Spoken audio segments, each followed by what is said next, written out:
தூங்கும்போது பண்ணுற ஜபம் சொல்லி கொடுத்தேன் இல்லையா? பண்ணுறீங்களா? ஹலோ, என்னெல்லாம் சொல்லித்தரோம் பாருங்க. இங்கே தூங்கும்போது ஒரு ஜபம், எந்திரிக்கும் போது ஒரு எல்லாம் இதெல்லாம் ட்ரைனிங் கொடுக்குறோம். இங்கே தூங்கும்போது என்ன ஜபம்? ஆண்டவரே, என் கண்களை மூடி தூங்க போகிறேன். ஆனால் நான் கண்களை மூடி உறங்கி கொண்டிருக்கும் போது இஸ்ரவேலின் தேவனாகிய நீர் உறங்குவதும் இல்லை, தூங்குகிறதும் இல்லை. எனக்காக கண் விழித்து என்னுடைய பிரச்சனைகளை தீர்க்கும்படியாக இரவும் பகலும் நீரும் தூதர்களும் வேலை செய்து கொண்டிருக்கிறீர்கள். எனக்கு வாசலை திறந்து கொண்டிருக்கிறீர். எனக்காக காரியங்களை நடப்பித்து கொண்டிருக்கிறீர். உள்ளங்களை அசைத்து கொண்டிருக்கிறீர். காரியங்களை நடப்பித்து கொண்டிருக்கிறீர். நாளை காலை நான் எழுந்திருக்கும் போது நிறைய காரியங்கள் மாறி இருக்கும். எனக்கு சாதகமாய் இருக்கும். நன்மைகள் உண்டாகும். வாசல்கள் திறக்கப்படும். காரியங்கள் வாய்க்கும். வாய்ப்புகள் உண்டாகும். உமக்கு நன்றி ஆண்டவரே. பிரச்சனை நிறைய இருக்குது. அதில் இப்படி ஜபம். ஏன்னா இதுதான் கரெக்டான ஜபம். நான் தூங்கிட்டு இருக்கும்போது அவர் தூங்குறது இல்லை. அவர் தூங்குறதே கிடையாது. ஃபார் யுவர் இன்ஃபர்மேஷன், தூங்காத தேவன் அவர். நான் தான் தூங்குறேன்.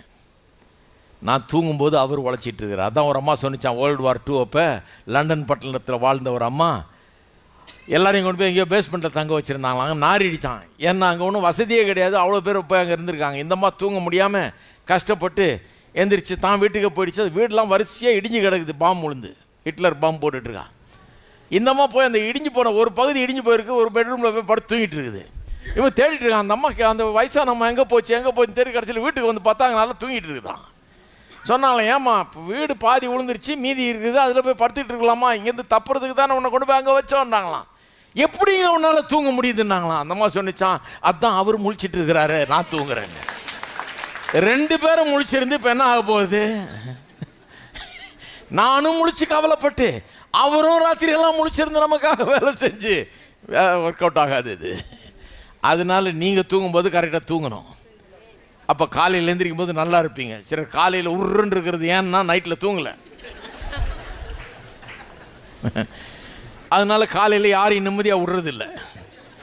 இவங்களுக்கு நைட்டில் நிம்மதி இல்லாத காலையில் எல்லாரையும் போட்டு கலக்கிறது. நைட்டில் நல்லா தூங்கணுமா? இந்த ஜபத்தை பண்ணுங்க. நான் தூங்கும்போது எனக்காக நீர் வேலை செய்கிறீர், உமக்கு நன்றி. நான் எந்திரிக்கும் போது அநேக காரியங்கள் மாறி இருக்கும் என்று நம்புகிறேன். உம்மால் கூடாத காரியம் ஒன்றும் இல்லை, என்ன உடைய கருத்தில் ஒப்படைக்கிறேன்னு படுத்து பாருங்கள். அடுத்த நாள் வித்தியாசமானதாக இருக்கும்.